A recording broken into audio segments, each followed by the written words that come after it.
4 things that will allow you to beat every single boss easy, turn your whole frustration into fun, and give you the chance to beat Lies of P no matter of your skill level. I tried the new build and methods yesterday, and first tried my way from the Puppetmaster to the King of Puppets and beyond. Let's begin with combat style, key organs, weapons, stats, boss strategies, everything. As you awaken, you get to choose between 3 styles, and here you want to take the balanced one, and that is very simple. First, the weapons R2 is extremely good, going for this double slice to carry you through all the beginning puppets. Second, it has the most evenly spread stats throughout the board. You can do an easy motivity build with that, a technique build, or even the advance. Now, I will be using an advanced build for this demonstration because it gives you the right tool for every job. Before we get into the weapon details, let me give you a little taste of how easy mode it can be. Before you fight the Parade Master, there's a vendor. You can buy 3 throwing cells there and also 1 Blitz Abrasive. With that Blitz Abrasive, you do lightning damage. If you also buff your weapon with your weapon art, you do so tremendous copious amount of damage that as he turns into phase 2, you just throw your 3 throwing cells and hit him once or twice and he's already gone. Everyone can get this done. Now there's 2 weapons you can beat the whole game with it. That is the electric coil stick head handle, followed up by the fiery stabber, a knife that does fire, and a coil that electrifies every single puppet. This is Bishop Andreas with the summon and the fire knife, and it can't be more trivial, especially if you take your Fable Catalyst early or go to the training area.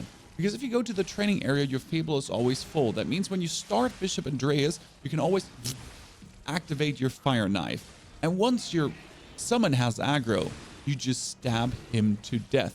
And yes, we're using in this playthrough summons because they are very good to get some aggro and essentially allow you to bypass a lot of the boss mechanics.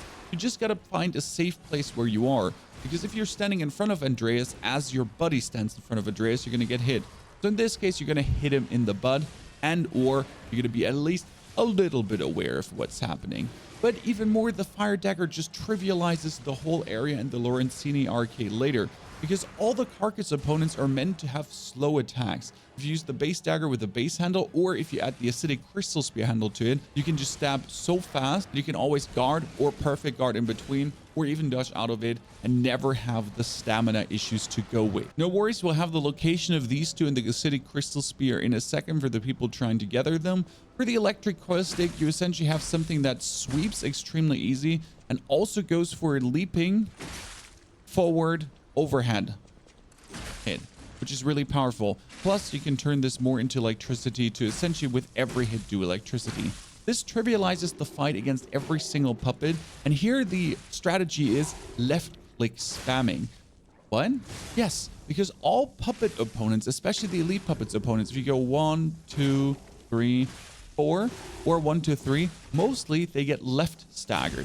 And as they get left staggered, you land 2 overhead hits extremely easy. Sounds stupid, but give it a try. Now we fast forward jump to Andreas, but we forget about the Watchman and also the King of Flames. For these 2 opponents, you have 2 vendors. One is sitting in the house on the Elysian Boulevard, and he's also selling throwing cells, but to a limit. And you can always check back to the Sarasani Alley vendor and see if he already restocked. Because these throwing cells, again, you'll go through phase 1 extremely easy, and then phase 2, you can just throw all your throwing cells at the robot. Yes, he's already lightning enchanted, and yes, it's not going to be as efficient as it could be. No worries, though, you'll get him down. And yes, I've been also using my electric coil stick hat just for that fight. The King of Flame follows the same easy pattern.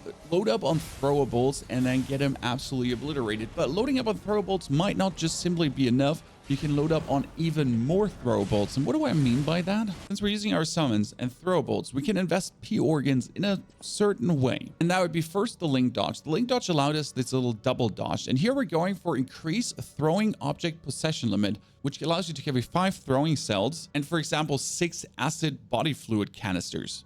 It's already 11 instead of just having 3 throwing cells, for example. And also we're going for enhanced charge stagger attack. Our charge attacks just stagger harder. But since our dude is tanking for us, since our summon is making sure that we don't get attacked that much, we just stagger way harder. Which also brings us to Fable Arts attack, plus that when we're actually using our Fable Arts attack damage and not just the enchantment, we do way more because we can get them off easy as our summon is tanking, and then lower charge attack stamina consumption. Yes, So we're not consuming our stamina that much as we're charge attacking to be able to spam that into his back like crazy. Which brings us also to enhanced fatal attack damage, because as we are getting them staggered more often, more consistently, more frequently, then our fatal attacks are also hurting more, and pulled cell recovery plus a bonus amulet slot. Then reduce stamina consumption from the dash as we need to dash out of trouble to get our summon get the aggro, and then we use less stamina charge attacking to stagger harder. Plus attribute resistance as they do fire, poison, whatsoever, dissonance. We just have better resistance against all that kind of stuff. Now with more quartz, we're also going to reduce the item prices. Then again, throwing object possession limit on tier 4 as well. And later on tier 6, as you go for NG+, you can even go for more throwing object possession limit. For the ability type, we can have our fatal attack fable charger higher. So as we're fatal attacking to get more fable back to then use more fable arts. Very good. And again, lower charge attack stamina consumption on tier 5 again to go for even less stamina. With the survival type, I mostly focus on pulled cells and pull cell recovery and auto charge pull cell when discharged. But you can also go for more attribute resistance if you feel like that, and well, even more pulled cells. And for attacks is really the focus on the charge stagger attack, as we said, the fable arts attack to do even more, the fable arts effect duration, so you have your fire and your acid going on longer, and then enhanced stagger attack from behind as well, because well, we're going to be standing behind the bosses as we attack most of the time, just stabbing them in the back. Now, if you do struggle with human opponents in the game, where we're talking about the weasel that is in between the donkey, the dog lady, the white lady, have you ever tried first just left stepping around them? Because after every of their attacks, just do a dash left attack, works wonders. But you can also just consistently run away from them. And after one of their long-winded attacks, just run behind them and execute them. Works on the donkey, works on the dog lady, and it works also on the lady in white and the weasel later on to really trivialize these kind of combats. Now keep in mind with stats, this works for a motivity build, but I'm going for an advanced build here because of the scaling with the throwables. We'll come to that in a second. I have 16 vitality, capacity, vigor on 12, and advance on 22. And how did I hire these stats? There's actually a very easy formula I go for. I put 2 points in advance, then 1 in capacity, and 1 in vitality. Then I put another 2 points in advance, capacity, vitality, and then 1 in vigor. So essentially we're going for 4, 2, 2, and then 1. And that keeps your stamina always up on par, that you never feel like you're fighting through your stamina too much, especially with your P organs for the anti-stamina consumption. Also, your capacity is high enough that you're never slightly heavy.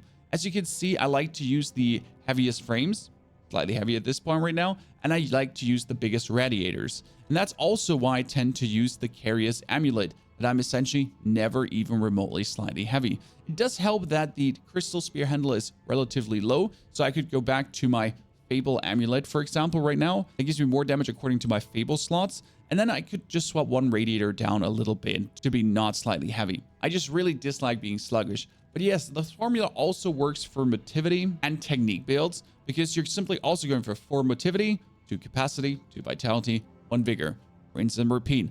But we're going for advanced since the throwables scale with advanced the most. That's a C tier scaling.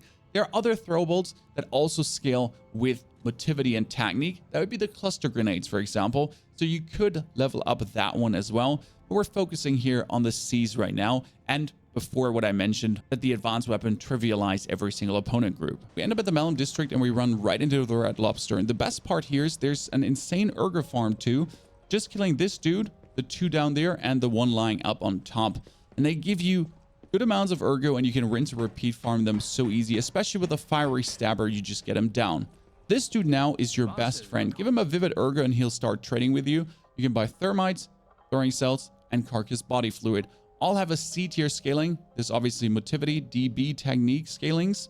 But what you'll need against the Black Rabbit Brotherhood is just the carcass body fluid, and you can buy here 5 or 6. That's 2,000 Ergo, and you can buy 5 or 6, and that is a 1,800 Ergo. So roughly 4,000 Ergo per try. But I think you're not going to take more than 2 tries. And again, 4,000 Ergo is a quick 5 to 10 minute investment to just kill that guy down there a couple of times in a row. Now for the Black Rabbit fight, you think, I'm going to summon my friend and then I'm going to kill every single Black Rabbit. No, forget about killing the Black Rabbit brothers or anything. You get your body fluids, right? So make sure the eldest brother gets aggro from your summon. stab him until he burns and the first sister jumps out. And then just keep spamming him with all your body fluids and all your throwing cells. And God's been known, if you also have thermites, you can throw him at him too. And that's it. He'll die from this. Done. Boss fight over. Simple as it is. And yes, if he survives, if he has a sliver of health left, all three will mostly focus on your summon still. And you can just stab him 1, 2, 3 times to death. I can't put how simple this is. Yeah, okay, this is as simple as it goes. That's actually crazy. Now, after the Black Rabbit Brotherhood, an interesting thing unlocks. That is the gold fruit tree, which comes with more wish stones that will boost your specter, your summon. And these wish stones you can buy from Jean-Gio, however you pronounce it. And here we're talking about generate Spectre's fire attack for a set period of time. Wait, your Spectre can do elemental attacks too? Yes, if you're fighting the King of Puppets, why not make it a lightning Spectre?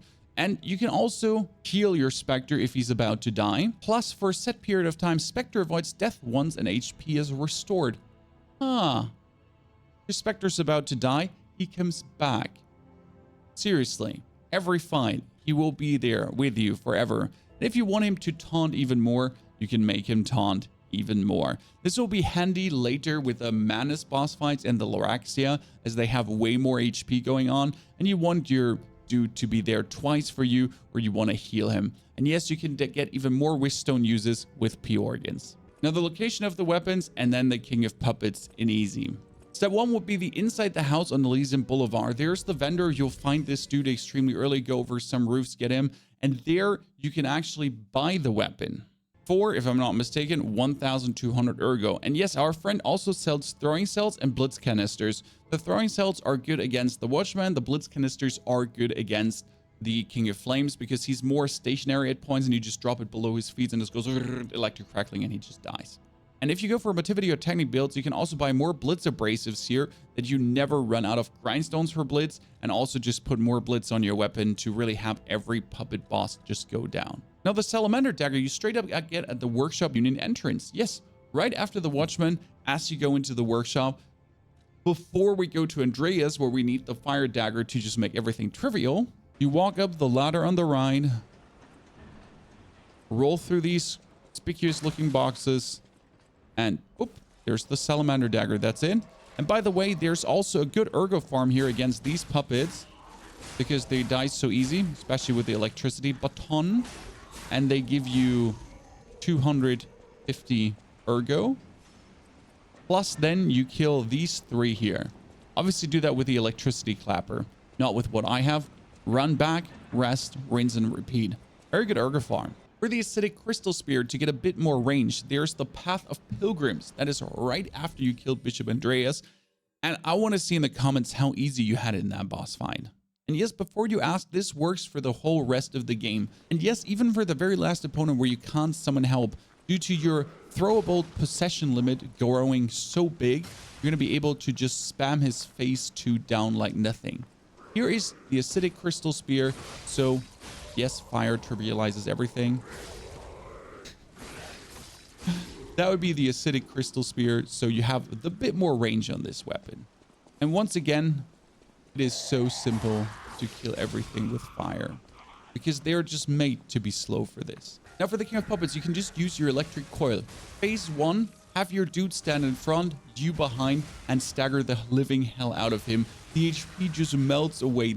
It's absolutely stupid how fast it goes. Then for phase 2, you have to learn one thing, and that is Romeo's attacks can all be left stabbed. It's really just a simple left dash to get out of the range, to get out of the damage, and to get past him. And you're just going to get him roughly halfway down, and then throw everything you have at him. Your acidic body fluids and your throwing cells, and the rest of his HP will just go away. In case he goes for his fire enchantment and you couldn't kill him before, that's fine. Run either to the other side of the room, or again, keep in mind, left, left, left. Always just left around, and all of his damage just zips past you. You might not get it first try, but you'll get it second or third try. I fully trust in you. Ladies and gentlemen, Lies of P easy mode. Did I promise you too much? If you're now looking for a guide for every single boss with respective tips and tricks, watch this video, or if you want to see me get the platinum trophy with some very banger storytelling and all the secrets in the game and endings revealed, enjoy.